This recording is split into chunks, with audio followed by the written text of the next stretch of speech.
Welcome to the Building Design Primetime Podcast, focused on providing valuable information for anyone looking to undertake a new build or extension project. We'll share our tips, tricks and stories from a building designer's perspective.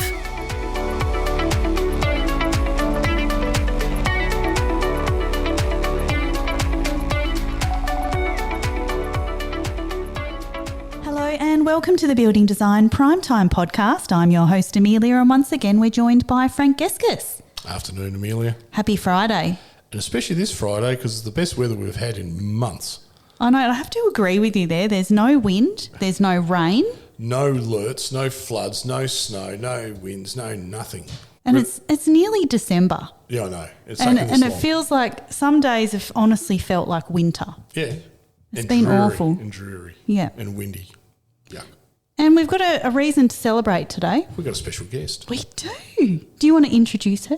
No. You don't? It's your turn. That's a bit rude. It's your turn. Welcome, Sophie from Harrington Road. Thanks, Amelia. Thanks, Frank. Awesome to be here. It's so good to have you. And this is a bit of a unique podcast, I feel, compared to what we normally do. And your business is not something I've ever really heard of before. So do you want to explain what Harrington Road actually is? Absolutely. It's something you've never heard of because nothing like it has ever existed. So let me share something with you that I think your listeners will resonate with. Is a story of a client. I'll call her Fran for client privacy. Mm-hmm. So Fran had to move her 95-year-old mother to aged care. It was a 45-minute drive from where she lived to her mother's house, and it was quite a quick transition. Then she told me, when we first met, she told me from the day that she'd moved her mother, she said, every morning I woke up feeling like I had a noose around my neck, that I had to drive 45 minutes to go through my mother's belongings, a lifetime of belongings. And Fran was 72 herself. There was so much stuff. There was so much emotion, connection to the place.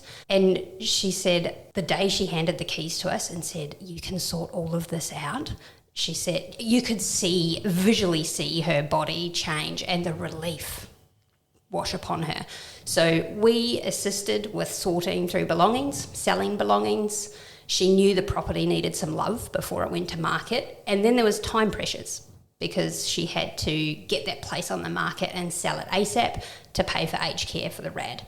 Mm-hmm. So she was faced with all of these challenges, physical challenges, emotional challenges, financial challenges. And she gave us the keys and was like, oh my gosh, you sort all of this out. So that is Harrington Road. For when life happens and these big major life transitions, whether it's an aged care transition or a downsize or executing a deceased estate, those are our three main areas that we step in and really bring a huge amount of relief for people during that time. It's utterly amazing, isn't it? I think it is utterly incredible because it is such an emotional time, and it's, you know, sometimes it's not always going into aged care. It might be deceased, and you know that if you're under time pressures, that can be really, really stressful time trying to go through all of the belongings. I know I spent the weekend just gone cleaning my grandfather's house. He passed away last year, but we're only just getting to selling the property now. And to see the empty house, it was actually very sad, and it was hard. It was hard to do. It is hard. I did that with... You did that with your... moving mum up to aged care facility, dad into a specialist facility, and that was hard and so time consuming. It was incredible. That's it. Like there's three of us in this room right now, and all three of us have a story and experience, and that common denominator is how hard it is, how much longer than you think it ever takes, and the toll that it takes on you, and then therefore the ripple effect, what that does on your family or on your work environment. It's everything. It's hard. It's all consuming. So there we go. We all have experience, and the more we have conversations, the more it's inevitable, right? We all have parents. That's inevitable, and they're all going to either transition or pass at some point. Yep. That's death and taxes. And then death and taxes, the only sureties in life. There we go. And then ourselves as well. So it's possibly going to happen multiple times, at least twice, possibly three or four sometimes even 5 times in someone's life that they have to do or support someone through these transitions, and it is hard. Yeah. It's massively hard. And what I really want to know also is, how did you get into this? Because when you actually, the stories that we've said, it makes sense, but we've never heard of anything before. How did you find your way into this space? Great question. It was a beautiful convergence of lived experience. So I have also supported my parents in a downsize. They're in New Zealand. I don't know if you can hear my accent. Just a little bit. A little bit. So I had to drop life here in Tasmania and fly back to New Zealand to support. That's just massive. To support them and my family. Not too distant time frame, we were supporting my partner's mother in an aged care transition, and then during that process, so navigating that world is quite something, the aged care system. Then during that process, she passed, and now we're executing a deceased estate. And we were very lucky in that it was such a cohesive family to come together and sort it. We didn't have other time pressures or crazy life strains. We were in a very grateful position, yet it's still very difficult to sort it through. So we had all these real life lived experiences of these transitions. Then we put that together with our background of property flipping. So taking old, dated, tired properties in a short time frame, a really short time frame, and getting them back on the market so that trends in the market don't really matter with these fast turnarounds. So then we were like, look at this. Like, if we had somebody there to help us during our time of need, we absolutely would have been seeking help. So it was this convergence of property renovation and the lived experience, and thought, gosh, there's a need. Of course there is. Because in Tasmania specifically, we've got an ageing population. I think we're the oldest population out of any state. It's up there, yep. And these things are happening, not just that transition to this state. People have to move on, whatever, and they're stuck. And it appears everyone, I will include myself, Amelia, everyone I know, we're all busy. Life Whether is busy. Work, life, if you run your own business, you're even busier. If you've got young kids, it's bonkers. Yep. Even when you get older, like you're saying, that lady's 72, she wouldn't have the energy or the stamina to be able to do that. And she was nervous of being, taken for a ride, and of course, she was a solo woman by herself at 72. She didn't want to be ringing trades and driving over there to let them in and getting quotes, but she knew it needed some love before it went to market. So, but even for yourself, how do you bring that across, that level of trust? Because it's a massive amount of trust. Correct. Here's all someone's history, their life in a house. Yep. And they're trusting you with that. Yep. At an emotional time. Oh, massively emotional. Yep. And also the mum or the dad or both transitioning. For them, it's crazy emotional too, because very rarely do people move early willingly when they should. And we had this multiple times with my parents, right. And I think most people will. It's just one of those tough things. They don't want to move. They love the house. They're very comfortable. And the later you leave it, the harder it is to move, and then it's quite traumatic. So then to be able to build that trust factor to actually help them transition through that, through all the personal effects, selling stuff, personal stuff, that's hard, and being realistic to generate as much income as possible. Then modifying the building, because how much time do you get to actually update, clean, tidy, look at what you think you need to do to get the best outcome for them?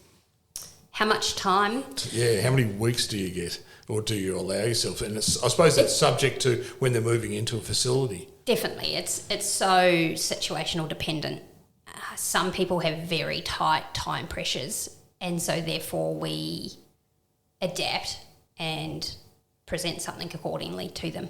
If it's 2 weeks, then it might just be clearing out belongings with them, a quick lick of paint if we can in the time frame, and then style it. If we have 3, 4, 5 weeks, we can start to look at full bathroom renos, modernising kitchen, fixtures, fittings, all of that sort of thing, landscaping. Your bathrooms and wet areas, they're your big expensive items. They're big expensive items, but they also are big draw cards for buyers, Yes, I was about to say, you need to have those rights generally. because people want to move in, unless they're looking for a reno. And we were talking about that many times, weren't we, Amelia, that we don't see many people doing renos anymore compared to 30 years ago. Well, they're quite expensive to do now. I know, but just having a crack, having a go, you know. No one seems to be driven to do that, you know, much. I know you do. Yeah. Well, some people are driven. I guess Yeah. it's just maybe a smaller amount are interested in doing that sort of Yeah. thing. Because heaps of people used to do it. Yep, it's definitely a smaller buyer pool. There's always some, but it's a very small percentage of the buyer pool that are looking for the reno. Yep. Everyone loves living in their own filth in a reno. Not. You know, We've both done it. We've both done it. And you've flipped properties, so I'm assuming We've you've done done it. Yep. And you put up with that awkwardness and the filth and the cold showers and all that. And the dust. And dust everywhere and constantly cleaning. So it's interesting then you're trying to balance, because you've got to have the speed of cleaning the property to be able to assess the property inside and out. So with your flipping experience, that puts you far ahead of most people to be able to do that, because you can be decisive. Sure. So we have excellent teams that come together, and then we have excellent project management, which is so critical to the pace and the outcome of these projects. We try and do as much of the assessment before we even engage or are engaged by our client, so that everything's disclosed up front and we have a plan before we even go into Sure. engagement with them. Sure, some things may be uncovered as you go on, but you can always adapt and adjust on the fly. So what's some of the biggest hiccups you've had? Like, surprise. Like, my favourite, I keep selling, is when I renovated my house and found out they wired half the house with extension cords. Oh gosh. I've seen all sorts of stuff with the wrong floor. Like in my game, going out and inspecting builders, ring, can you come around and have a look at this? There's something seriously wrong. I need some advice what to do. You know, everything from flooring, ceilings, walls, flashings, leaks, whatever. And they just need guidance what to do. It's extraordinary what you find. I'm trying to rack my brains, Frank. Like I can't think of anything as fun as seeing a whole house wired by extension leads. What about That anything wasn't illegal? exciting. That was expensive.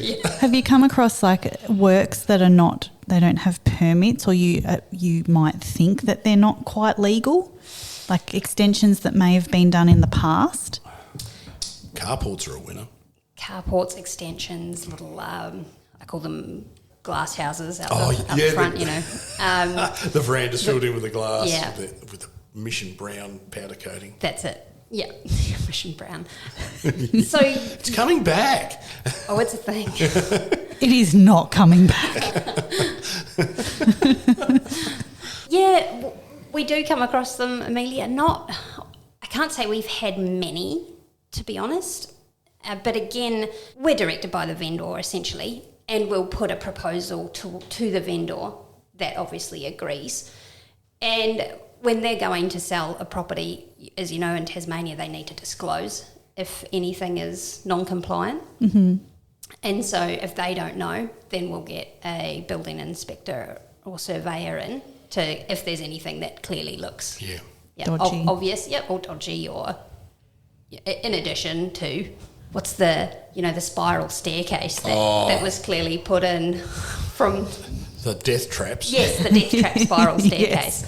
Those are often non-compliant. And So- I can't believe old people have got these and they can... It's terrifying. Oh, it is absolutely terrifying. Yeah. So we obviously look for those things, or are asking questions, and if things are uncovered, then we obviously end up having a discussion with our client, with the vendor, because it needs to be either fixed if they wish it to be fixed, or it needs to be disclosed before they go to market.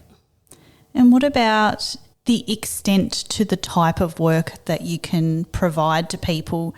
Because obviously, given the time frame, and you can't be sort of, I guess, taking walls out and those sort of things. So mostly cosmetic type things. Correct. Yeah. Yep. We have done wall removals in the past. It just depends on timeframes. If their time frame allows, then absolutely we can, and we can bring in and our builders, and we'll bring in everything that needs to happen. But primarily, most of our clients are looking to get their property to market ASAP. They're not necessarily desiring or wanting to do a refresh, but we know that with a targeted, and that's the key word, targeted, strategic, quick refresh, it will pay for the services they need and more. So they walk away better off and not having to have struggled themselves. Mm-hmm. So that's the model we have, is that there's no upfront costs, it's a pay on settlement, and we know that the uplift that we bring will cover the costs and more generally. Which is pretty amazing. That is because you've put all amazing. the risk in, you know, because you're relying on your skills, your trades, your project managers, all these people on an agreed scope to get it out on time, on market, so someone can then pay for getting the facility to make. But then if you have to achieve to get paid. The house has to sell. Has to sell. It has to sell, yeah. And what you think it's worth, you know, and that's very impressive. Thank you. It is. It's impressive and fun. This is what we love and excel at. And so we work closely with our trusted real estate agents that assist us with value in current condition. If we do X, Y, Z, where are we looking to take it to market? We look at comparable sales. We do a huge amount of homework. This is not just plucked out of the sky, obviously. But it's fascinating, though, because you mentioned doing the outside as well, landscaping and so you get that street presence, so it pops. First visions, first appearance counts. It totally does. Yeah, and it's amazing because houses have been left when they're older. They don't have the money to do upkeep. Yep. You know, even to do, you know, the gardening, which they used to love doing. Yes. But they can't do it anymore. Yes. And that's pretty tough. Yep. And then getting it into tidy position. So, yeah, pretty impressive to be able to do that, and having a team like that, that's pretty unique. It's fun. It is really fun. And look, it's all relative to what the type of property is, where it is, what suburb, who's buying this property. Therefore, what do we need to do? Do they really care about a very manicured garden, or do we just need to tidy it? Do they really care about, you know, what are the things they care about, and what is the finish that we need to pitch it to? At the end of the day, you're trying to appeal to a certain market, and I was like, no, I can sort that. But if the bones are right, it's clean, it's fresh, I can move straight in. Yep, exactly. Yeah, that's pretty wild. I just find this brilliant. Now you've got to get everyone to know about this, because, you know, I reckon there's a seriously untapped market for this. There is. There totally is. Everybody we talk to, everybody that hears and learns about it goes, oh my gosh, if only I knew about you 6 months ago when we were going through that scenario. So, especially when it's deceased estate, you know, because it's pretty traumatic already. Very. You know, and not all families get on and get together and sort stuff out. It could be one-sided, or there's no family at all. Yep. You know, that's pretty brutal as well. Yep. So then wherever you can get instruction from there, whether it's solicitors or whatever. Yep, absolutely. And often, you know, they've already been through the ringer because, you know, they've had to go through probate and all of these other necessities to finalise the estate. And, you know, if there's disagreements, that can happen as well, and that prolongs the process, and You're right. It can be very long and dragged out. So by the time they actually get to selling the house, it's probably got a really bad taste in their mouth. They're done. They're done. They've got no energy. They just want to sell it. And we would never recommend somebody at this time, whether they're transitioning mum or dad and they need to, or dealing with the deceased estate, it's not the time for you to really renovate. It's not. That's not going to be helpful or good for your mental health or the flow-on effect.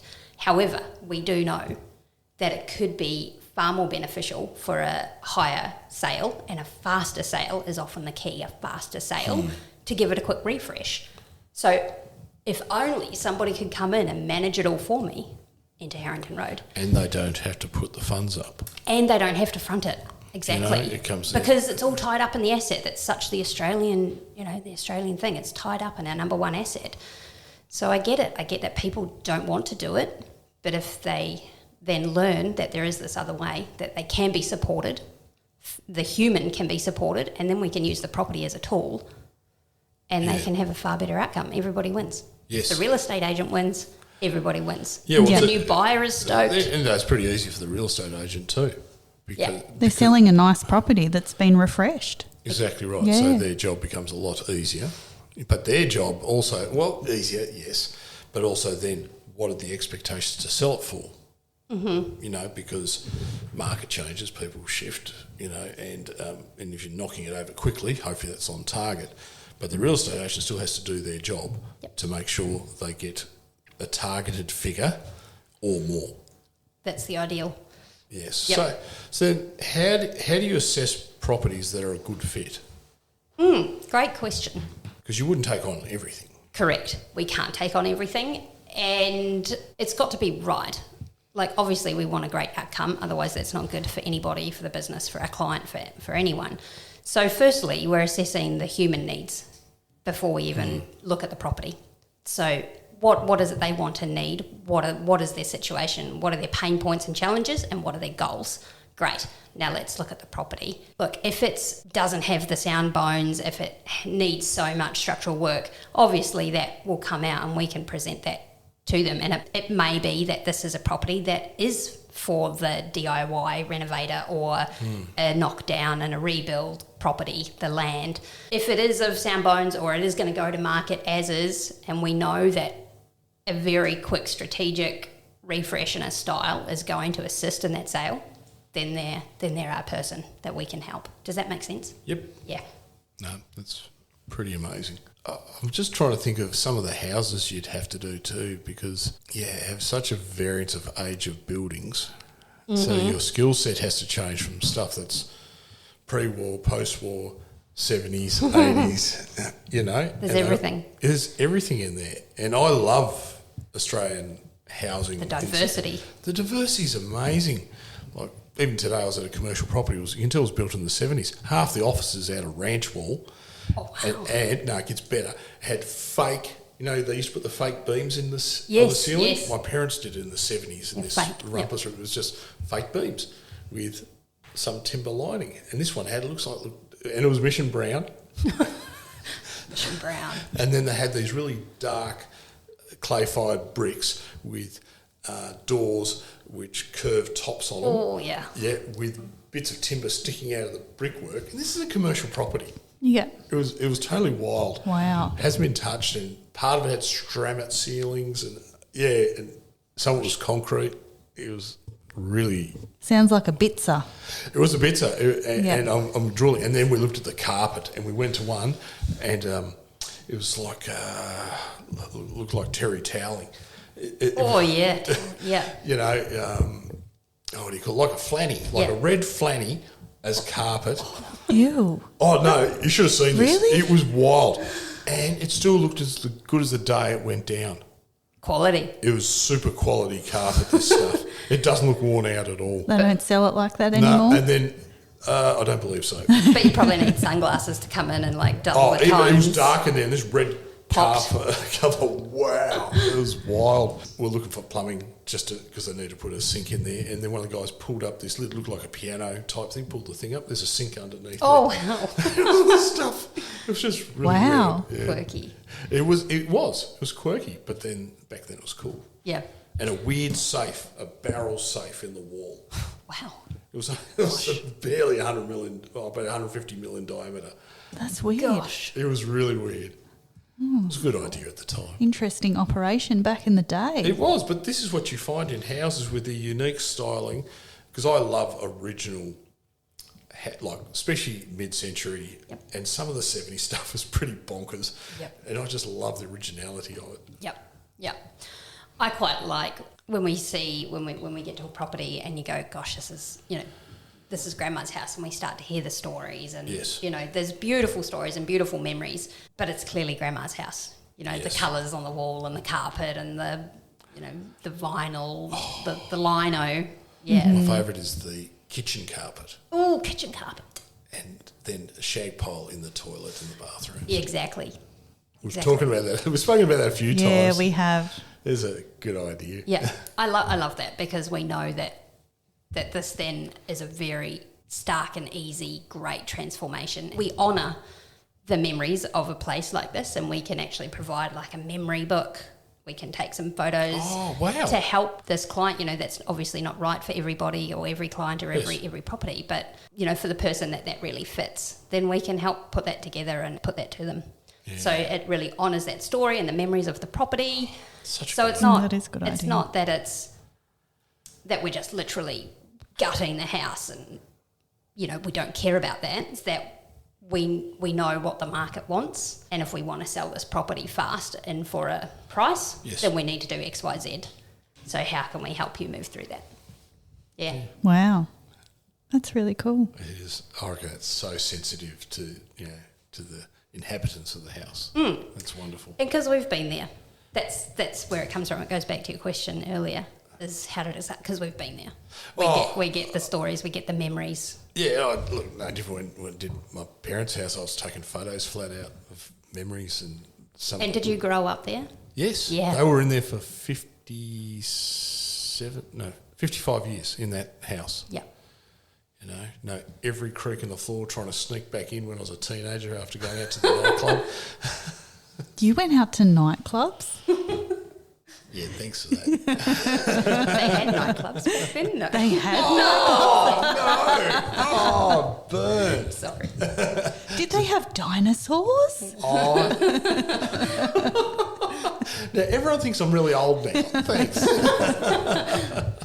We're going to be packing up your house, Frank. Oh, no, you won't. Oh, no, that's right. You haven't built it yet. No. Oh, another burn. Oh, you're coming from all sides. Sorry. I'm going to come out of here traumatised. I'll probably have no job on Monday.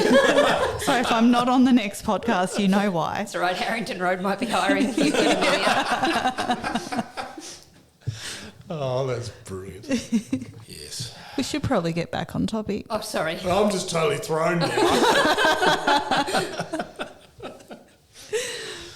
So what about when you're actually going through other people's belongings and packing up, how do you manage that? Because do you have help from the vendors with that process, or do you just pack it all into boxes for them to sort, or how does that work? It depends entirely on our client, on the vendor, what they want and need. So there's the two ends of the spectrum. We have our client that I talked about before, Fran. She said, I've got what mum needs, I've got what I need and what my brother needs. And if I don't need to come back into this house ever again, that would solve my problems. So she gave us the keys, and she literally did not come back until 4 weeks later when we had it styled and went on the market. Right to the other end of the spectrum, where we have a client who is very attached to every item in the house, and there are a lot of items in the house. So her father, she was full-time carer for 6 years for her father with dementia. And as his dementia progressed, he started collecting and hoarding a lot of items. But she is now very connected to all of those items. So luckily her time frames are quite prolonged, which is great. So we've got someone working with her, and she'll literally have to pick up and touch every single item. And there's 2 dwellings on that property as well, actually, not just one. So she's got probably a 3 to 6 month journey ahead of her. But luckily she doesn't have those time pressures. And so we have someone that will come probably twice a week to start with, to work with her and sort through belongings. A keep, a sell, a donate, a dispose pile. How do you find someone to help that? Like, that's a really unique thing to do. It is. They're called professional organisers and declutterers, and they're beautiful people, and they're patient people. You'd have to be. They are, yeah. I'm going to need that. You already need it in your office, Frank. Yeah, that's true. I've just got to drink more of a whiskey. Oh, my goodness. Yeah, so it really depends, Amelia, on what our client needs and wants during that time, whether they want someone to help them do it, whether they want someone to do it for them. We can cover it. Yes. Also, there'd be a level of financial stress when you're transitioning to aged care, to whatever level that is. It's insanely expensive. It's means tested, and whether they have enough funds for what they want and where they want to move into. That must be, because that's another challenge, side challenge to that as well. That you're not privy to all that, but hey, I would suggest at times that, hey, we need to sell this for a certain amount of money. Yep, and so we ask all those questions up front. Unfortunately, we can't always, what people want or what people think their property is worth is often inflated. Not always, but often. But yeah. And so that's when we bring in a real estate agent or multiple if they need multiple. Yeah, which makes sense. Yep, multiple absolutely. opinions. And so then we know a base point of if they were to take it to market tomorrow, what are we looking at? And then if we did X, Y, Z, then what are we looking at? And that's all disclosed right up front in our original proposal to our client. So then essentially we like to think that we're helping our client with more than just the transition. It's a complete roadmap so that they have these figures up front so they know what's coming, obviously without guaranteeing anything or setting, massive high expectations. It's to help them get clarity and to help them see their path and know what's coming. Yeah, and especially for family members to be able to reduce that stress load. Mm-hmm. Have you got more memorable projects than others? Because it sounds like every one of them is a feel-good. They are. They all feel good. Yeah, that's amazing. How many jobs in the world where you help people like that and you feel awesome about it at the end of the day? I mean, there's not many jobs in the world that give you that. That's true. So you should be very proud of yourself. It's super cool what you're doing. Yeah, thank you. It does feel great and it is very cool. And the whole basis is to support people. And when you see that relief and that support, that's exactly. And which is interesting in this world, current climate of the world. It doesn't feel like there's a lot of support and love going around sometimes. And to be able to assist people in this in really is a time of need and just lost and stress, pain, all of that, and then be able to solve these things. Yeah, bring some light, bring some love. Yeah, that's so good. It's, I love it. yeah. So for someone who is looking to downsize or help a loved one through a deceased estate, what are your top 3 practical pieces of advice? Ooh, top 3 practical pieces of advice for someone either supporting a loved one in a downsize or a transition. Or moving, transition, yeah. Okay, I might even cheat by going back a step and saying don't wait until you need to make this transition or until your parents need to make this transition. Start now. So we actually run community workshops, free events for communities doing exactly this, helping them plan and prepare for these inevitable transitions rather than waiting to the moment and then it's spiralling into hectic crisis time. So the top 3 things. Make sure all of your legals, your wills, your statements of intent, your power of attorneys, all of that is set up. Make sure you know your options. When you know your options, you have agency, you have choice.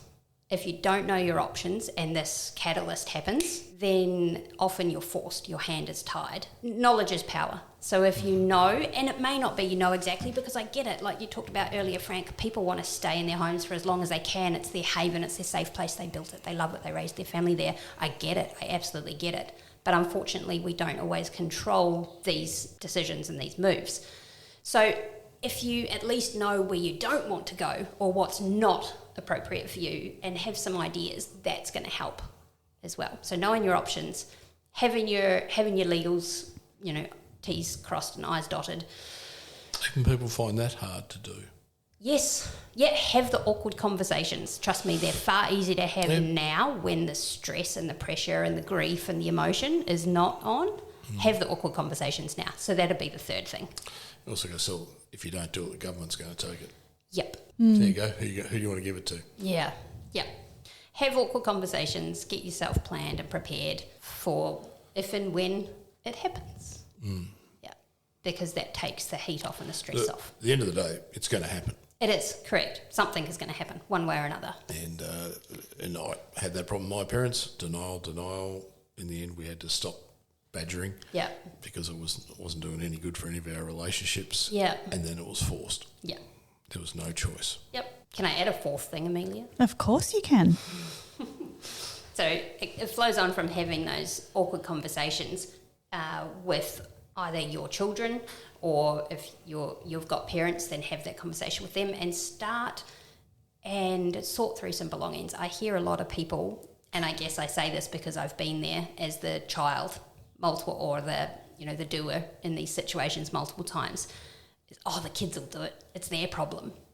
Yeah, You're right. It is their problem, and but it I don't think is a problem. I don't think I don't think people realise the weight of that problem. That it really is a problem. So you can get some support now and some help now, and start that process of. It doesn't mean you have to clear out your entire house. It doesn't have to mean you're ruthless and throw away family photo albums. No, not at all. You can be absolutely realistic and heartfelt through it. But you could start now, so that when it happens, it is the kids that deal with it, or the executor of the estate, but it's not such a tough time. And I don't think anybody really wants to hand off that pain. They just don't know that there's support now to help them now, rather than hand on that pain. Yes. Yeah. Yes, it's not easy discussions to have, and you've got to rip the Band-Aid Yeah. and just do it. Yep.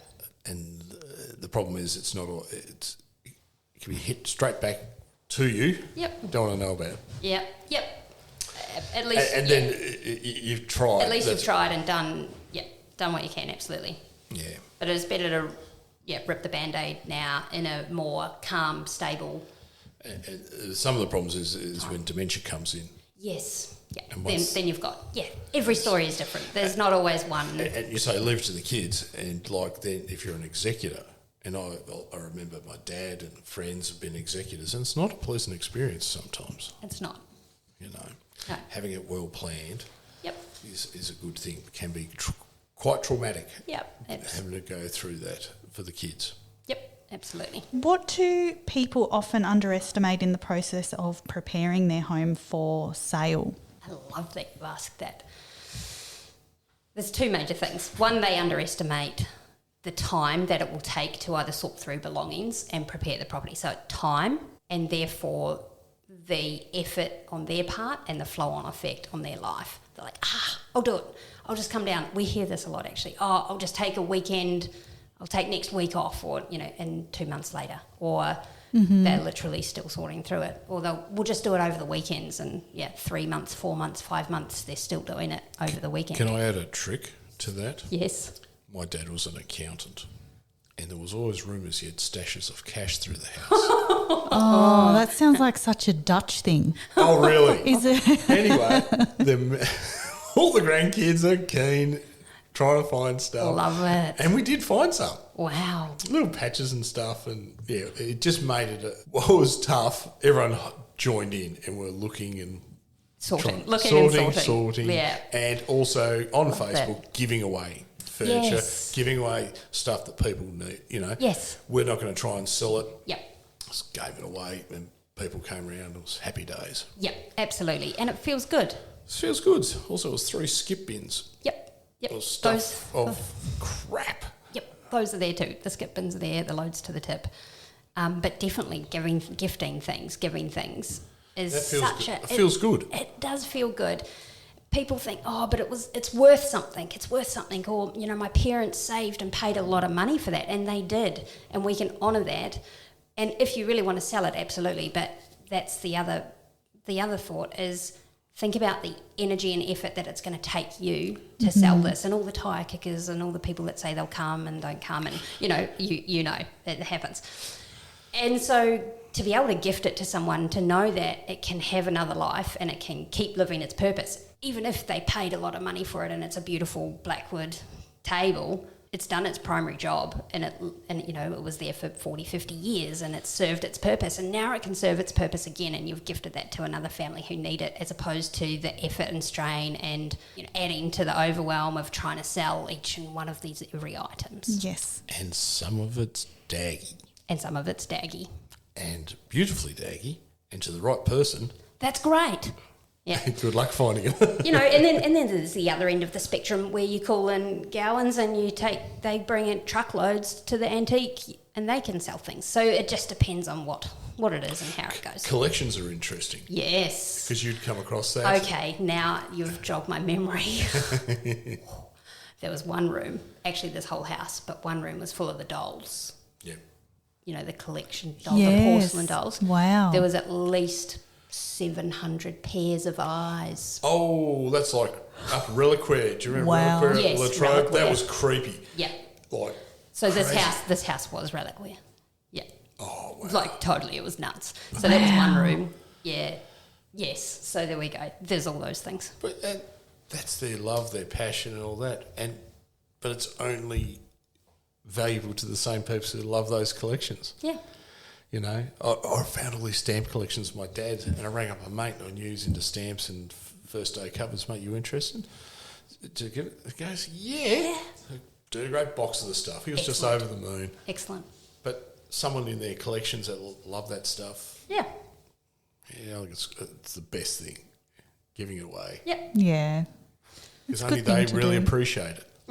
Yeah, if you can find the right people. Yeah. It's usually people you know. Often. Yeah. Yeah. So collections are an interesting one, but some of them are not worth No. anything to put on the open market, or it's going to be a long, drawn-out process. It's not worth the effort. Yep. Because you've got time constraints. But if you can find someone, Yep. that's very satisfying. Yep. And I think the key thing there is a lot of people get very hung up on items and maybe selling it and getting some money. But hold up, let's look at the property here. And they're very keen to get this property on the market within 2 or 3 weeks. It's like, well, yeah, you could do that and you would pitch it here, but you know, that they're hung up on items and the value of individual items. We live in this society that there's money on all these items, but if we take a moment and you actually take an extra 2 or 3 or 4 or 5 weeks and refresh the property and do some targeted strategic refresh, then we're talking dollars. Like we're talking multiple zeros, 3 zeros. Yeah. Not just Versus $200 for a table. a vacuum cleaner or something. Exactly, Yeah. exactly. So How that's cool it is. Have you seen those spaceship ones from the 50s? Yeah. They look so cool. yeah, but that's exactly it. You think I'm joking? I'm retro. just picturing like the team packing up your house and having all these retro vacuum cleaners. No, I'm not into vacuum cleaners. Are It's you car sure? part. It's all my Oh, car, no. my car stuff and my Yeah, plastic no. hobby collection. Your poor wife. I should just give it away. And the kids. Oh, no, No? but my kids will pinch it and take it off to their place. Okay, right. There we go. I've corrupted my own kids. Right. Well, that's your own fault, really, isn't it? It's good, though. Well, no, you're sharing the same hobbies. If they steal it, Oh, they steal all my tools all the time. I think all kids do that. Have you found my, brush cutter? Yeah, I've got it. Yeah, okay, can I have it, please? Or even better, can you come back and do the lawns then? You're right. Yeah. No, it's funny that have same interests. It's good when you can do it with your kids. Yeah. That's cool. That's nice. So, what are the first steps to getting started for anyone looking to either downsize, they're going through a transition, and they would like to engage someone like yourself? How does the process work? Great question. Essentially, reach out whatever way suits. Unfortunately, there's no one else to contact, just Harrington Road. So you're going to have to ring Harrington Road, either a phone call, a message, however you want to get in touch via socials, and we can come and meet you either at the house if that feels comfortable, or we can meet you at a public space and have our first chat and learn what people's challenges are and what people's goals are, what they want and need, and then we go from there. And you can accommodate to varying needs, so you have different packages, is that right? Not exactly different packages, but every client, it's tailored. Yes. It's tailored. Some clients might need temporary storage, so we can include that in the package. Some clients might need temporary accommodation until the property's sold or until a new place becomes available. It really just depends. Mm-hmm. Yeah, so it's not set packages. It's totally tailored. Wow. So it could be as simple as, just a lick of paint and some property styling to actually having someone working one-on-one with the vendor to go through their every single item in the house and, organising if they need accommodation. That's sort of quite a big range of things that you can accommodate for. It is a massive range of things, but it's all of the things that somebody needs during their time of transition. That's it. That's why we built Harrington Road, and that's what we'll stand to do. That's awesome. It's so good, isn't it? Yeah. See where I was drawn. Yeah, I definitely I can. just love how you help people. Just well done, and I wish you all the best. Thank you. And I hope the business grows amazingly and you can help more people. Thank you. Well, it is. It's on the move. We're expanding to mainland. Yep, you're having a crack. Having a crack. We're heading there next week to have discussions with agents and aged care facilities. Yes. Yeah. Amazing. Wow. There we go. That's a much bigger pond. Oh, it's It a big is. pond. Wow. But they need help transitioning too. I Everyone- don't hold it against them just because they're in Melbourne. They need help transitioning too. Like truly, this everyone thing, does. this thing can go back. Exactly. If you just do all the stats, it'd just be unbelievable. It is, wouldn't it? yeah. You know, and if you can make it less traumatic, easier for everyone, I reckon the world will be a happier place. Yes. Yep. And you said you have socials and a website as well? Yep. Facebook, Instagram, LinkedIn, website, Harrington Road.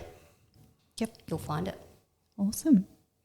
Well, thank you so much for coming in. It's been an awesome chat. We've had some laughs. Yes, at my expense, thank you. Well, you got to pick on the boss sometimes. Yeah, thank you. Oh, it's been a pleasure. Thank you both for having me. It's been awesome. Yeah, it's been so good. Cool. We might wrap it up there, folks. Thanks for listening to the Building Design Primetime Podcast. Catch you later.